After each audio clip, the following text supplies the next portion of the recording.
Yo, what up, Bulls fans? What's poppin'? I know you guys are pretty excited because we just had the dopest trade deadline in recent years. Realistically, there hasn't been a big Bulls player that's been acquired since Otto Porter Jr. and before that, the legendary John Salmons, which if you can remember that, God bless your soul, because these kind years haven't been so kind to you. Shout out Garpax for that. But something we were going to do anyways is break down how Billy Donovan's offense has progressed this year and how the Bulls offense has progressed under his direction. Obviously, we kind of have to half-scrap that because we got to harp on where Nikola Vucevic is going to fit in this lineup. He's going to be a beast. We already know how offensively he's one of the best centers in the league, as evident by his all-star nod in the super competitive Eastern Conference. But we're going to go over just where he helps the Bulls in areas that the Bulls struggle heavily. And two quick areas off the bat, off the dome, is their three-point attempts. They are year over year, so compared to last year, minus 2.8% in terms of three-point attempts, which means they're taking 2.8% less threes. And then another area that they're struggling with is their turnovers. And we know Kobe, Levine, they can get a little happy with the ball, just pass it around, and it's not necessarily the best passes. They're leading the league in something that you definitely don't want to lead the league in, and that's turnovers. It's not a pretty sight. So first things first, let me introduce you to the guy that's going to be helping me out on this clip. That's my dude, Joseph LoRusso over here. What up, Joe? What up, everybody? Love talking basketball. Excited to break down why the Bulls are going to be better as a result of these moves. Yeah, man. Yeah, there's a lot to break down, and we're going to get to it. And, the first thing to break down, we're talking about a center. And where does a center live? They live in the post, They live in the post, man. So break it down for us. What's good with Nikola Vucevic in the post?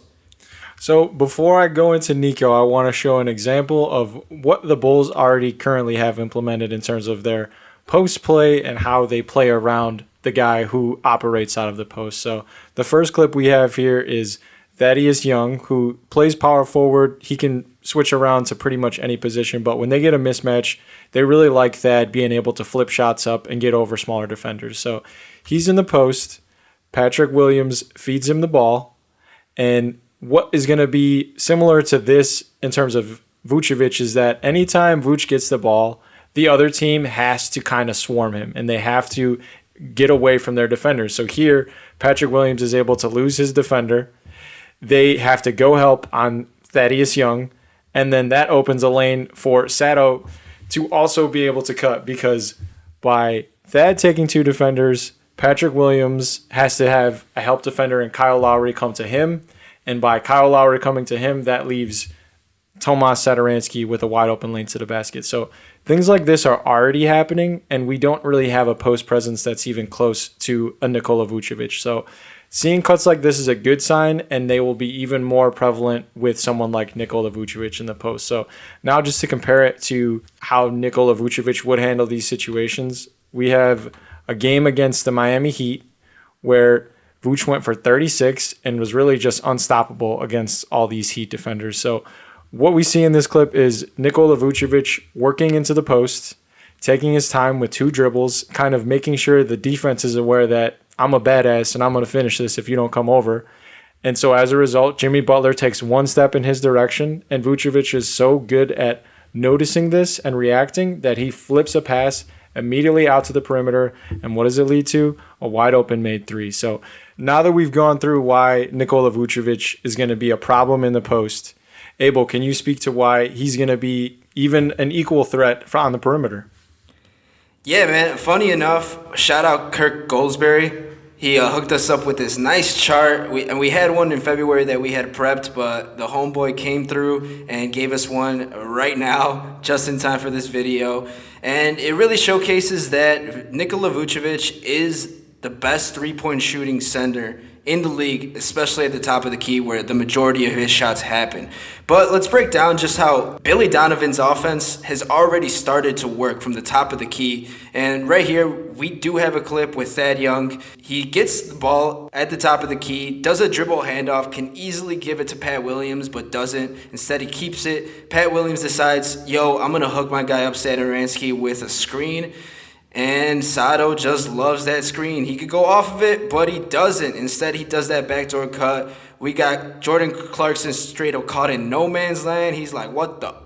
He doesn't know where to go. So he ends up finally coming back to Pat Will, realizes that's his man, gets his ankle straight broken, and Pat Will just gets the scoop.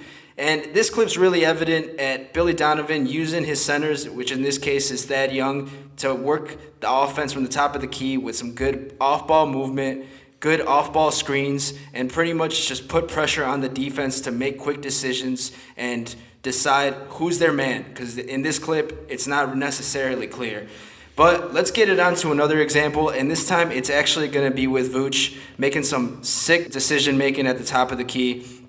So obviously you got a little pick and roll action right here, and he pops, which is something that both centers haven't necessarily done, and is something that's going to expand Billy Donovan's offense, because compared to that Bulls video, Vucevic starts past the three-point line, whereas Thad Young, he kind of administered the offense more on inside the three-point line.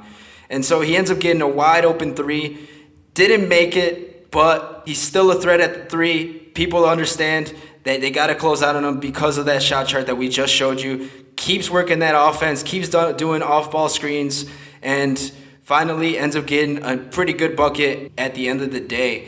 And then finally, we got this last little clip, and this just goes to show that three-point shooting, you got to respect the big man up top, straight up. Because right here, Precious Achiuwa knows the man can shoot. What happens when you know the man can shoot? He's going to blow right past you and get a easy little finger roll. Give me them buckets, baby. So that's just a little something that Nikola Vucevic is going to add to the Bulls that the Bulls haven't necessarily had, is just expanding that top of the key and really putting pressure on the defense like we just said. You know, it's been all good stuff, all excitement coming out of it, but there are some highs and lows with Nikola Vucevic on the defensive end. And I know my man over here, Joe, is excited to tell you about him because, you know, reality check. That's what us Bulls fans have to live with sometimes. So hit us with it. Yes. So the main issues with Nikola Vucevic on the defensive end is that all of the special abilities and gifts he has on offense just don't totally translate in terms of the footwork that you would need from the center position in today's NBA, and really just like a little bit of defensive awareness that can leave you wanting at times. So in this clip, this is another example of how the Bulls are going to have to adjust. The coach for the Orlando Magic, Steve Clifford, is deploying a zone because he knows that when other teams play small, Vooch can't really guard anybody. So look to expect more zone approach coming with this Bulls roster. And the problem with this is that you're asking Vooch to kind of cover a lot of ground in the middle of the paint.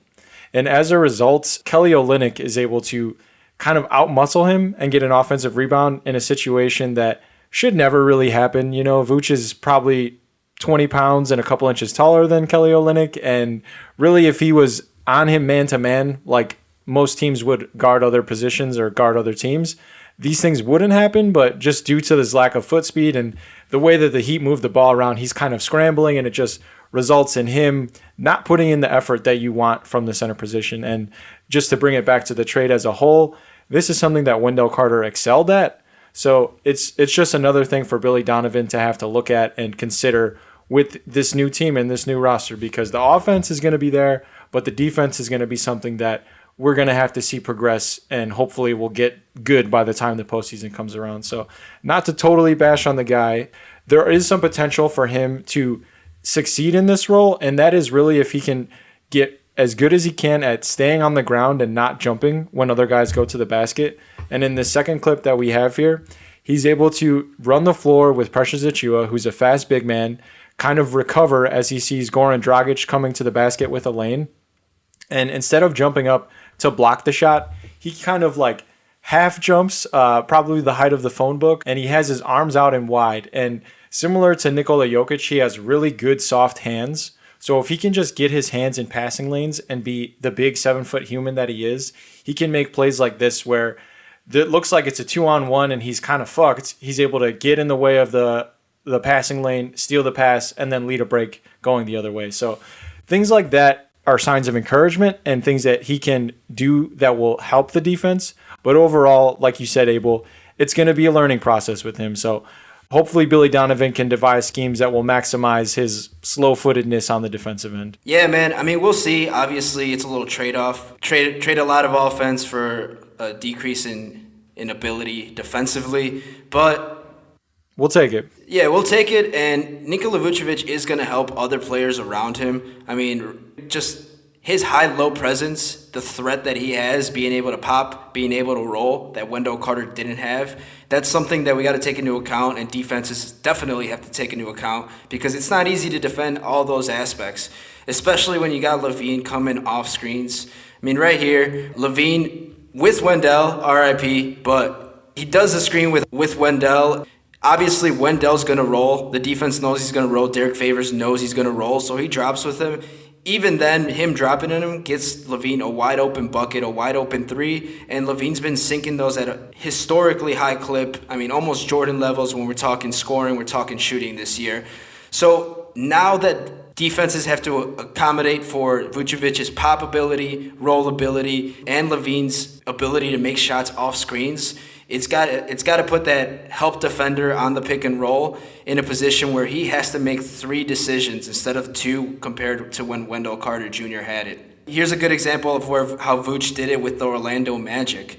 Right here, another pick and roll with Michael Carter-Williams, and the defense pretty much collapses. Sure, he's not popping, but the defense collapses on Vucevic on the roll. Goran Dragic comes over, you get a wide open 3, so that's how he's going to help other players that are off the ball. I mean, sure, they don't make the bucket, but just having that opportunity is something that Bulls fans should be pretty excited about. Like I said, his roll ability is something to take into account, but also his three-point presence right here. We got a 2-man game between Kobe and Wendell again. The paint's pretty much wide open until the defense realizes that Wendell Carter's about to roll and get a free bucket. And so you got wide open people. You got LaVine, you got Lauri Markkanen. I mean, if Pat Will wants to go to the corner, he can. And Lauri Markkanen ends up getting a wide open 3. But now you pretty much have interchangeable pieces where Lauri Markkanen could be setting the screen, Thad Young could be setting the screen, Nikola Vucevic could be setting the screen, Vooch. And all those shooters around him could be interchangeable. You don't have that liability of Wendell Carter Jr. being the only one that could set the screen. So that high-low presence, that high-low threat is really dangerous for other teams. Overall, we're not necessarily saying that the Bulls are ready to compete with the beasts of the East. We're talking the Nets. We're talking Sixers. We're talking the Bucks. I mean, Celtics a little hit or miss. We'll see how it goes on. Sure, temper expectations, but be excited, Bulls fans, because AK is coming out shooting. Billy Donovan is coming out ready by actually designing plays, doing nice off-ball movement all season, off-ball screens, and now you're incorporating 2 All-Stars that have never played with each other. Both have never had the type of talent that they have in each other, and that's something to be excited about, man. So let's get it. Let's get it, because it's going to be a good time, man. Best of luck, Bulls fans. Let's see how this plays out, man. I think, like you said, Abel, this is definitely a team that can upset a team in the playoffs. So the sky's the limit. Let's give them some hell this year, Bulls. Yes, sir. Let's get it, man. All right. Well, signing off from Ballin' Ain't a Hobby. Catch us on the next one, and best of luck out there, Bulls fans. Good wishes. Peace.